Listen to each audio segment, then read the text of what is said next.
Hello guys, कैसे आप सभी का स्वागत है। आज हम बनाने वाले हैं क्यूआर कोड जनरेटर, जो कि एक बहुत ही बेसिक एप्लीकेशन है, जिसके अंदर यूज़र अपना एक इनपुट को ऐड करता है। जैसे कि मैंने यहाँ पे ऐड किया हूँ कोड वाइप करके। ओके, जिसके करस्पॉन्डिंग हमें एक क्यूआर कोड को जनरेट करना है, जिसके लिए आप जैसे ही आप जनरेट क्यूआर पे क्लिक करते हो तो उसके करस्पॉन्डिंग क्यूआर जनरेट हो जाता है। ओके, ये बहुत ही बेसिक एप्लीकेशन है, जिसके लिए हम यूज़ करेंगे HTML CSS जावास्क्रिप्ट। ओके, उसके अंदर आप देख सकते हो आपके लिए तीन मतलब कि दो मेन है। जैसे कि एक बैकग्राउंड है। ओके, बैकग्राउंड के अंदर हमें एक टेक्स्ट ऐड करना है, साथ ही साथ एक मिडल में हमें कंटेनर ऐड करना है बेसिकली। ठीक है, जिसके अंदर यूज़र एक अपना कोई भी इनपुट ऐड कर सकता है, कोई भी टेक्स्ट ऐड कर सकता है। ठीक है, और जैसे ही हम क्यूआर जनरेट पे क्लिक करेंगे, जो कि बटन है, वो हमारा क्यूआर करके जनरेट करके दे देगा। बेसिकली क्यूआर हमें शो करेगा। तो बहुत ही बेसिक एप्लीकेशन है। तो स्टार्ट करते हैं हम। तो आपको पता ही है कि HTML का बेसिक सा जो टेम्पलेट होती है, जैसे कि आप एक्स्ट्रा मैट्रिक ऐड करोगे तो एक बेसिक सा टेम्पलेट बना के दे देता है। ओके, तो जिसके अंदर हम सिंपली उसका टाइटल दे देंगे क्यूआर कोड जनरेटर। ओके, एक डिव देंगे हम, जिसका नाम रखेंगे बैकग्राउंड टेक्स्ट। जो आपको बैकग्राउंड में जो टेक्स्ट दिख रहा है ना, वो आपको इसके वजह से ही देखने को मिलेगा। ठीक है, अगर आपको याद होगा तो आपके जो मैंने आपको दिखाया था UI, जिसके अंदर एक मिडल में एक कंटेनर था, जिसके अंदर यूज़र इनपुट था, बटन था, और जहाँ पे एक क्यूआर भी जनरेट हो रहा था, वो हो रहा था डिव जो कंटेनर जो डिव है उसके अंदर ही हो रहा था ऐसा। तो ये बहुत ही इंपॉर्टेंट है। ठीक है, ये आपको पता होना चाहिए। मैं बता रहा हूँ आपको कि कैसे क्या चीज़ कितना इंपॉर्टेंट है। ठीक है, सो हमने फॉर्म बनाना है बेसिकली, तो हम यहाँ पे फॉर्म बना देते हैं, जिसको हम एक आईडी देंगे क्यूआर फॉर्म करके। ठीक है, हम यहाँ पे एक्शन को हटा देते हैं। एक्शन की कोई ज़रूरत नहीं है यहाँ पे फिलहाल, तो मैं इसको हटा देता हूँ। एंड देन हमें फॉर्म के अंदर क्या क्या चाहिए। फॉर्म के अंदर चाहिए एक इनपुट चाहिए। ओके, हम एक इनपुट दे देते हैं हम, और चाहिए एक बटन। ठीक है, तो ठीक है, सबसे पहले इनपुट के भी हम आईडी दे देते हैं क्यूआर इनपुट। और हम आईडी इसलिए दे रहे हैं क्योंकि हम इसका जावास्क्रिप्ट में इसका वैल्यू जो भी होगा, हमें उसको गेट करने के लिए इसकी आईडी की बहुत ज़रूरत होगी। इसके लिए हम आईडी दे रहे हैं। ओके, अगर आपको फिर भी नहीं समझ आए ना, तो जावास्क्रिप्ट का जो कोड होगा ना, उसमें आपको इजीली समझ में आ जाएगा कि मैं क्यों क्या कैसे कर रहा हूँ। ठीक है, तो बटन एक बनाया है, जिसका हमने टाइप सबमिट रखा है। ठीक है, और जैसे ही बटन को हम क्लिक करेंगे तो हमारा जो क्यूआर कोड होता है वो जनरेट होगा। ओके, इसके लिए हमने टाइप सबमिट रखा है, और इसको हम एक टेक्स्ट दे देते हैं जनरेट क्यूआर करके।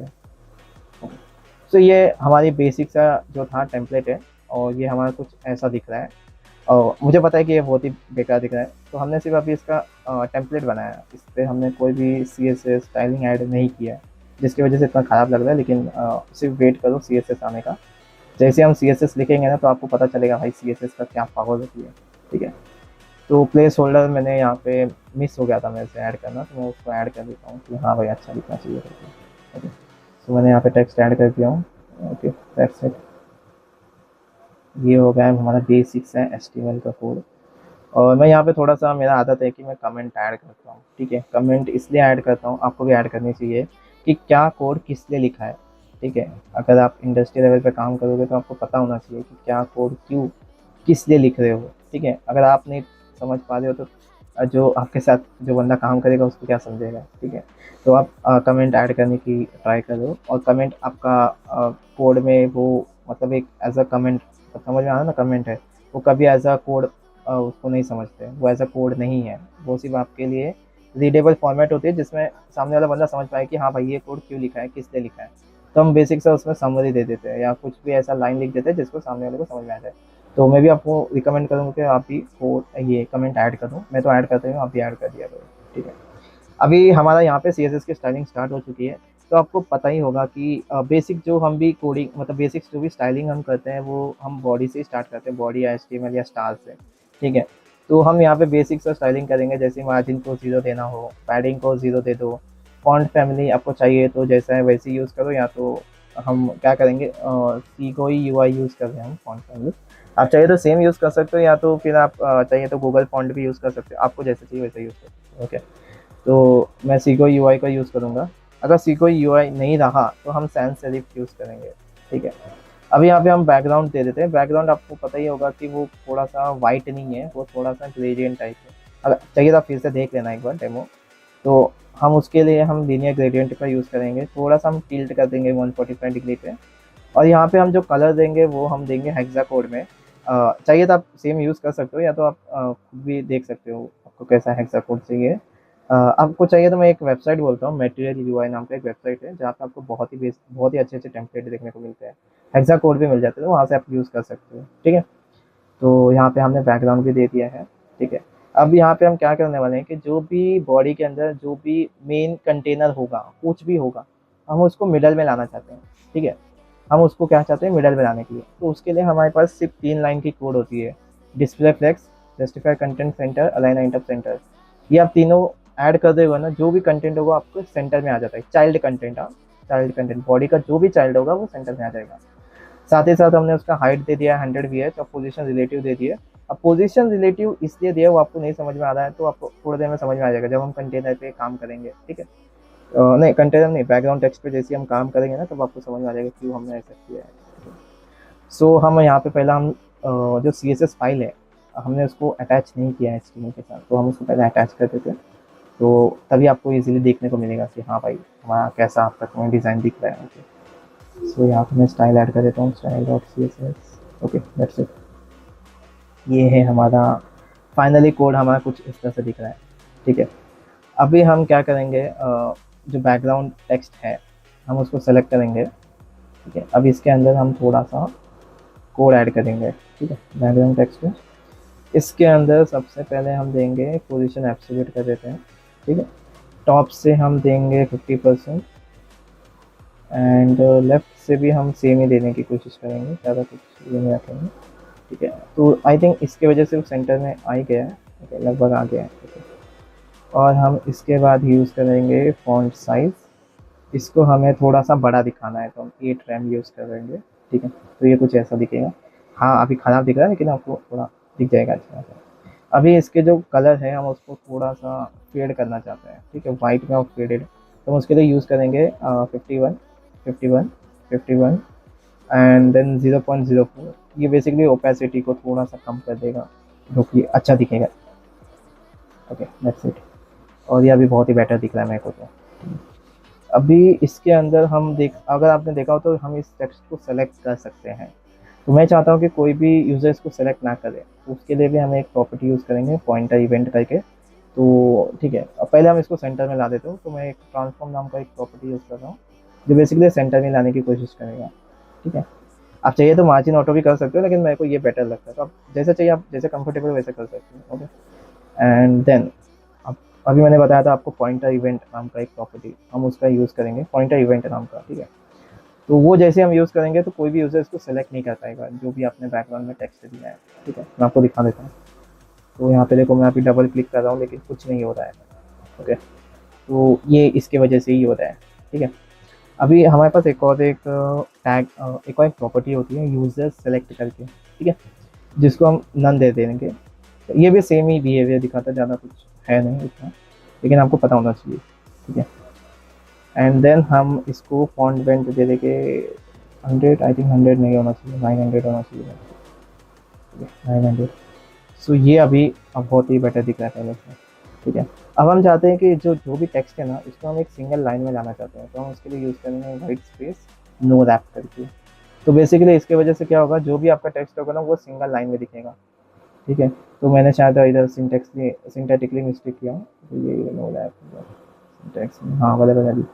तो बेसिकली मैंने हाइफन ऐड कर दिया था उसके जो नो रैप में, तो वो हटा दोगे तो आपको दिख जाएगा। ये हमेशा मेरे से मिस्टेक होता है, तो आप इसको अवॉइड करने की कोशिश करें, ठीक है? तो आई थिंक ये हमारा बैकग्राउंड टेक्स्ट का जो भी CSS था हमने कर दिया है। पहले से बहुत ही बेटर दिख रहा है मुझे तो अभी। शायद आपको भी दिखने को मिलता होगा, बेटर है पहले से तो, ठीक है? अभी हम कंटेनर पे थोड़ा सा कोड कर देंगे। कंटेनर, तो कंटेनर के हमारे पास क्या है, H1 है, ये सब है। तो हम पहले कंटेनर का हम बैकग्राउंड को थोड़ा सा चेंज करने की कोशिश करेंगे, तो ये हमारे पास कुछ ऐसा कोड है। आप इसका यूज़ कर सकते हो, या तो खुद का भी ऐड कर सकते हो जैसा लगे आपको, ठीक है? हम ये अपना बैकग्राउंड दे दिया अभी। अभी हम देंगे इसको थोड़ा सा पैडिंग 2 रैम करके, ठीक है? एंड यहाँ पे हम थोड़ा सा इसको बॉर्डर रेडियस दे देंगे, 20 पिक्सल इनफ होगा आई थिंक, ठीक है? अभी यहाँ पे मैं बॉक्स शैडो दूंगा, तो बॉक्स शैडो देखो आपको जैसा लगे वैसा दे सकते हो। ये मैं ये यूज़ करने वाला हूँ, ठीक है? 8 16 पिक्सल रखूँगा यहाँ पे, और एक हेक्सा कोड दे दूंगा, जो भी आपको जैसा ठीक लगे, ठीक है? तो मैं ओके, तो ये मैं हेक्सा कोड यूज़ कर रहा हूँ, ठीक है। ये लगभग लाइट वाइट रहेगा, मतलब हल्का सा वाइट रहेगा फेडेड में, ये यूज़ करूँगा मैं। और -8 में दूंगा, -8 पिक्सल, -8 पिक्सल, 16 पिक्सल और हैशटैग FFFP के खत्म कर दूंगा इसको, ठीक है। FFF, okay, that's it. तो ये अब हमारा कुछ ऐसा दिख रहा है कोड। मैं आपको दिखा देता हूँ बॉक्स शेडो हटा के कैसे दिखेगा, तो देख लेना, कुछ ऐसा दिख रहा है। तो आई थिंक बॉक्स शेडो बहुत ही बेटर दिख रहा था, UI इसका बहुत ही बेटर दिख रहा था बॉक्स शेडो का। ओके। और अब हम बॉक्स शेडो के बाद हम क्या करते हैं, टेक्स्ट अलाइन को सेंटर कर देते हैं। और क्या बच रहा है, जेड इंडेक्स बच रहा है, वो भी हमें देना होगा। तो विड्थ हम पहले दे देते हैं 340 पिक्सल। अगर हमें छोटा लगा तो हम बढ़ा भी देंगे, इसका भी तो इतना कोई इशू तो है नहीं। एंड देन जेड इंडेक्स को हम 2 कर देंगे। तो बेसिकली जो भी टेक्स्ट है, बैकग्राउंड टेक्स्ट, तो पीछे चला जाएगा, ठीक है। ये अभी आई थिंक ये हो गया है, बहुत ही ज़्यादा हो गया अभी, ठीक है। बहुत ही बेसिक सा स्टाइलिंग का, ज़्यादा कुछ था नहीं। इसके अंदर हम H1 को हम ज़्यादा कुछ देंगे नहीं, मार्जिन दे देंगे हम। और साथ ही साथ इस पर हम देंगे कलर, दे देंगे थोड़ा सा। तो ये हमारा कुछ कलर है PPP करके। और साथ ही साथ इसके अंदर हम देंगे फॉन्ट साइज़ 1.5 एम, तो बहुत ही बेटर होगा, ठीक है। Okay, that's it. अभी हमें स्टाइल करना है फॉर्म को। तो फॉर्म टैग को हम सेलेक्ट करेंगे। सबसे पहले हम डिस्प्ले फ्लेक्स करेंगे। फॉर्म के अंदर जितने भी एलिमेंट होंगे, हम उसको चाहते हैं कि वो एक कॉलम में आ जाए, तो फ्लेक्स डायरेक्शन आप कॉलम यूज़ कर सकते हो, ठीक है। इसके बीच में हम गैप देंगे 1 रैम, आई थिंक बेटर होगा 1 रैम जैसा, ठीक है। तो कुछ ऐसा दिखेगा आपको, ठीक है। अभी हम इनपुट को भी डिज़ाइन करना है। अगर इनपुट और बटन डिज़ाइन हो जाएंगे ना, तो बहुत ही बेटर दिखेगा, ठीक है, पहले से बहुत ही बेटर दिखेगा। तो मैं लिख देता हूँ थोड़ा इनपुट करके, यहाँ पे इनपुट ऐड कर दिया हूँ। इनपुट के अंदर हम क्या देंगे, सबसे पहले तो पैडिंग ही देंगे, ठीक है। पैडिंग देंगे 0.8 रैम, तो बहुत ही बेटर है। अरे भाई गलत है, ठीक है। 0.8 रैम का पैडिंग दे देंगे हम थोड़ा सा। उसमें हमें बॉर्डर रेडियस भी देनी होगी। ओके, सो बॉर्डर नन देके बॉर्डर रेडियस हम देंगे और 12 पिक्सल, आई थिंक वो बेटर होगा, ठीक है। बॉर्डर रेडियस 12 पिक्सल अभी बहुत ही बेटर दिख रहा है। हम इसके अंदर का फॉन्ट का साइज़ को भी थोड़ा बड़ा कर देते हैं। फॉन्ट साइज़ रखेंगे हम 1 रैम, ओके। अभी बेटर दिख रहा है। और बैकग्राउंड को हम सेम हेक्सा कोड यूज़ करेंगे, ठीक है, ज़्यादा कुछ अलग नहीं रखेंगे हम। और इनपुट के अंदर हमें बॉक्स शेडो भी एक देना होगा, तो बॉक्स शेडो हम रखेंगे, ठीक है। हमें जो भी यहाँ पे बॉक्स शेडो देना है ना, वो इनपुट के अंदर देना है शेडो, ठीक है, बाहर नहीं देना। इसके लिए हम इनसेट यूज़ करेंगे, ठीक है। तो ये हमारा, ये आप चाहिए तो एज इट इज़ कॉपी कर सकते हो बॉक्स शेडो, ठीक है। तो मैं तो सेम यूज़ करने वाला हूँ। बॉक्स शेडो इंसेट हो गया, फिर से इंसेट -4px, -4 पिक्सल, फिर 8 पिक्सल, और ये हमारा जो भी हेक्सा कोड है वो ऐड कर देंगे, ठीक है। ओके, अब ये बहुत ही बेटर दिख रहा है इनपुट, ओके, ठीक है। ये तो सही लग रहा है हमको, लगेगा तो हम ऐड कर देंगे जैसा CSS लगा, तो ठीक है। सो सबसे पहले हम अभी बटन को सेलेक्ट करते हैं। बटन पे हम 0.7 एम का पैडिंग दे देंगे, ठीक है। और अब इसका जो कोड होगा ना बटन का, एज इट इज़ इनपुट जैसा ही होगा, ज़्यादा थोड़ा सा डिफरेंस होगा, लेकिन ऑलमोस्ट सेम ही होगा, ठीक है। जैसे कि पैडिंग पे हमें थोड़ा 0.7 एम रखा है, बॉर्डर को हम नन कर देंगे, थोड़ा सा बॉर्डर रेडियस दे देंगे, 12 पिक्सल ही देंगे, सेम ही दिखना चाहिए, क्योंकि हम सेम ही रखेंगे। और फॉन्ट साइज़ भी हम सेम ही रख देते हैं, 1 रैम। और बचा क्या, बैकग्राउंड तो भी सेम ही होगा, ज़्यादा कुछ अलग तो होगा नहीं, ये भी सेम होगा, ओके, ठीक है। अभी बॉक्स शेडो भी हम सेम ही यूज़ कर देंगे अगर लगा तो, ठीक है। हम कर्सर को पॉइंटर रखेंगे, ठीक है। बॉक्स शेडो को मैं ऊपर से कॉपी कर देता हूँ, पेस्ट कर देता हूँ नीचे, लगभग अभी तो सेम ही दिख रहा है मुझे, ओके। देन अभी बचता क्या है, कलर बचता है, ओके। तो कलर को हम हैशटैग PPP दे देंगे। ये थोड़ा सा ब्लैकिश दिखेगा, हल्का सा ब्लैकिश, ओके। देन अभी क्या बच रहा है, कलर भी हो गया है, ट्रांसफॉर्म नहीं ट्रांजिशन यूज़ करेंगे 0.3 सेकेंड का। ठीक है, ओके, यह भी देखने को नहीं मिलेगा जब तक ये ट्रांजिशन अप्लाई नहीं हो, तब तक आपको देखने नहीं मिलेगा। ठीक है, सो अब हम इसके अंदर इंसेट, मेरे को लग रहा है कि थोड़ा सा गड़बड़ दिख रहा है मेरे को, ये इंसेट की वजह से गड़बड़ होता है। मैं इंसेट को हटा के देखता हूँ, इंसेट कहाँ पे यूज़ किया मैंने, ओके बटन के जगह मैं इसको हटा देता हूँ। ओके, अभी बटन, हाँ अभी प्रॉपर दिख रहा है बटन। ठीक है, अभी हम बटन के हवर पे हम थोड़ा सा कोड लिख देंगे, जैसे कि बटन पे किसी ने हवर किया तो हम उसका बैकग्राउंड को चेंज कर देंगे। ठीक है, तो ये भी एक बेसिक सा हेक्सा कोड है, तो आप चाहिए तो सेम यूज़ कर लो या तो खुद का भी लिख सकते हैं। ठीक है, तो कुछ ऐसा दिखेगा हवर होने पर बटन। और आई थिंक इतना ही था हमारा सीएसएस कोड। और ये यहाँ पे मैं जो क्यूआर का जो आउटपुट होगा, जो क्यूआर आउटपुट डी होगा ना, उसके लिए हम बेसिकली एक हम थोड़ा सा मार्जिन दे देंगे टॉप पे 1.5 एम का। ठीक है, बेसिकली मैं क्यूआर आउटपुट नाम का डिव बनाया ही नहीं हूँ फिलहाल के लिए, तो मैं उसको बनाऊंगा, तो बना देता हूँ मैं। तो ठीक है, तो सबसे पहले देखो यहाँ पे मैं स्क्रिप्ट को भी अटैच कर देता हूँ, जो भी जावास्क्रिप्ट के कोड होगा, ठीक है, उसको मैं अटैच कर देता हूँ ये अपना HTML के साथ। तो यहाँ पे मैं इसको अटैच कर दिया हूँ, स्क्रिप्ट टैब को एकदम नीचे लिखा हूँ। ठीक है, अभी हमें जो भी आउटपुट दिखाना है, ठीक है, वो हमें उसके लिए एक डिव बनाना होगा। तो मैंने यहाँ पे एक उसके लिए एक डिव बना दिया हूँ क्यूआर आउटपुट करके। ठीक है, तो इसके अंदर हमारा जो भी आउटपुट होगा क्यूआर कोड जनरेट होके इसी डिव के अंदर देखने को मिलेगा। ठीक है, तो यहाँ पे हम अभी बेसिकली क्यूआर कोड का जो भी लॉजिकली कोड होगा, ठीक है, वो हम लिखना स्टार्ट करेंगे। ठीक है, उसके लिए मैं आपको थोड़ा सा बेसिक बता देता हूँ। ये मैं वेबसाइट दिखा रहा हूँ क्यूआर कोड का, यहाँ पे आपको जाना है, इसका HTML को कॉपी करना है, यहाँ पे आपको पेस्ट करना है।